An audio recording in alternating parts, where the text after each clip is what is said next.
Good morning, 6:01. Happy Friday to you. You can expect lengthy closures in New Westminster this morning. A train has derailed in the area of Front Street. This incident happening just a short time ago, about 5 o'clock this morning, near Front Street, east of 6th. New Westminster Police asking you to use an alternate route in this area this morning. Front Street is totally shut down to traffic. Thor will have more details on that coming up in traffic in just a few moments here.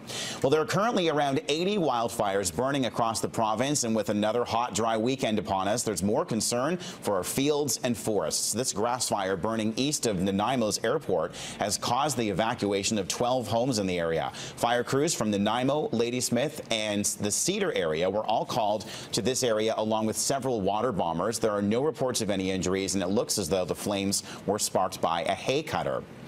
Coastal fire crews have also been dealing with a blaze burning near Seashell. 2 ground crews and 2 helicopters were called to this 1.5-hectare blaze last night. No buildings in this area are in danger. The fire is said to be burning near an abandoned mine site about 10 kilometers northeast of the town center. One person remains in hospital in critical condition following a massive house fire in Esquimalt. Flames tore through the house late Wednesday. Another person was also taken to hospital, but their injuries are said to be less severe. A firefighter on scene was also hurt. The fire department is now waiting for the results of a structural review of the damaged home. The cause is still under investigation.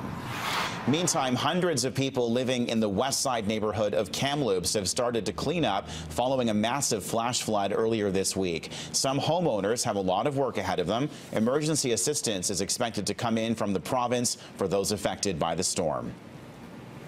A landscaper left this morning. He was quoting around $20,000 to $25,000 for this cleanup. Just due to the amount of anything this silt is on has to be taken out and put back in. Any pump or filtration system that was on while this was coming in needs to be replaced because it is such a thick, heavy mud. Another WestJet flight has received another bomb threat. This is the 5th incident in just 6 days. The flight was heading from Las Vegas to Victoria yesterday afternoon when crews were alerted. The plane landed safely after the threat was deemed to be credible, was rather not deemed to be credible. A bomb-sniffing dog went through the aircraft as a precaution. Mantees will be treating this matter as a criminal mischief investigation.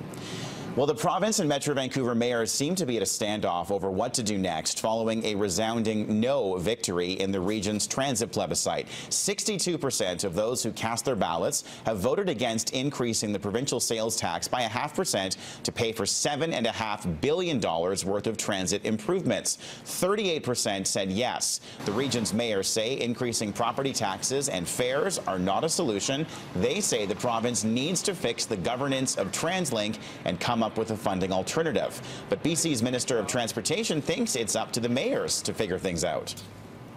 Doing nothing is simply not an option. And with affordability in mind, and with the results of this plebiscite, the Mayor's Council needs to rethink its plan and funding sources.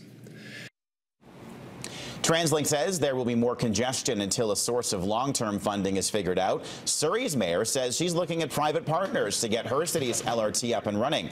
In the meantime, TransLink says it will try to do its best to keep things running smoothly.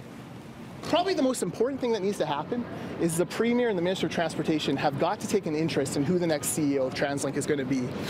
That needs to be someone talented, someone who can come into TransLink without the baggage of the previous regime and actually look at what's going on internally in the organization and start to rebuild public confidence.